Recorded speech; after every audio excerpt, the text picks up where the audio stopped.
part is collector, this part is emitter, and this part is called base. So VCC is always connected to the collector part, collector terminal. So this is RC because the resistor is connected to the collector part. Then come to this one is R1 and this one is R2. This R1 and R2 are connected to base.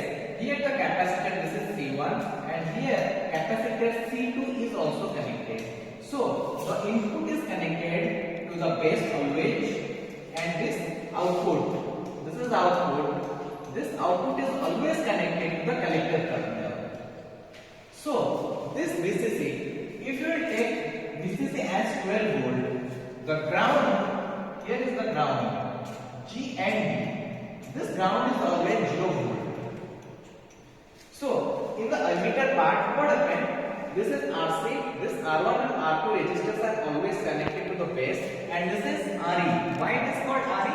Because the resistor is always connected to the emitter terminal, so it is called RE. Here also capacitor C3 is connected. So this is all about the voltage divider bias. This is all about the voltage divider bias. Divider bias. So this is all about the voltage divider bias. So now we are going to discuss about the tabulation part. How this voltage is divided, how this voltage is come to the emitter and it will come to ground. We saw in this voltage divider bias tabulation circuit. Watch. So we are taking input voltage is 5.2. 5.2 volt. Input voltage is 5.2 volt. So this input voltage is connected to C. This is 5.2 volt. This is the input voltage. Then come to output voltage. Output voltage let 6 volt. So this output voltage is here 6 volt. This is 6 volt output voltage. So this our formula is 6 by 5.2 volt because always V out by V in. The formula is, so this is called 1.15 volt. So this voltage gain, V for voltage, A for gain. So this voltage gain is called 1.15 volt. So it is positive.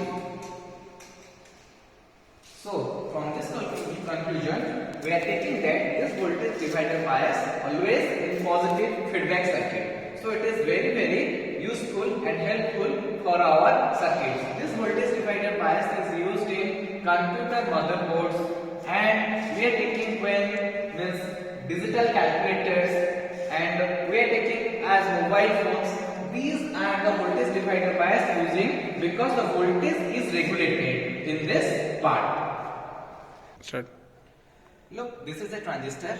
So this is a breadboard circuit, and this is the voltage is connected to this circuit. So this transistor is connected in the middle part, and these are the resistors, resistor RC, RE, and R1 and R2. So from this resistor we are just taking input voltage. This is input voltage, and this input voltage is nothing but, so from this experiment, these are the breadboard circuit, what I have already told, and these are the circuit part. This is CRO. CRO means cathode ray oscilloscope. This CRO indicates the sine waves. So this is channel 1, channel 2, and this is microsecond. This is time division. So this CRO indicates the sine wave and cos wave and triangular waves. So from this experiment, this is multimeter. So in this multimeter, just we have going to observe and tabulate how this input voltage and output voltage is measuring. So in input voltage, just we are taking 5.2 volt. So in this circuit, 5.2 volt is the input voltage, and after that output voltage is 6 volt. So this output 6 volt is connected to the collector terminal. This collector terminal is the output voltage. So when we are calculating voltage gain means AV. This AV is nothing but the output voltage divided by input voltage. The finally 6 volt divided by 5.2 volt, we are getting that 1.15 volt. So this is all about the voltage divider bias circuit.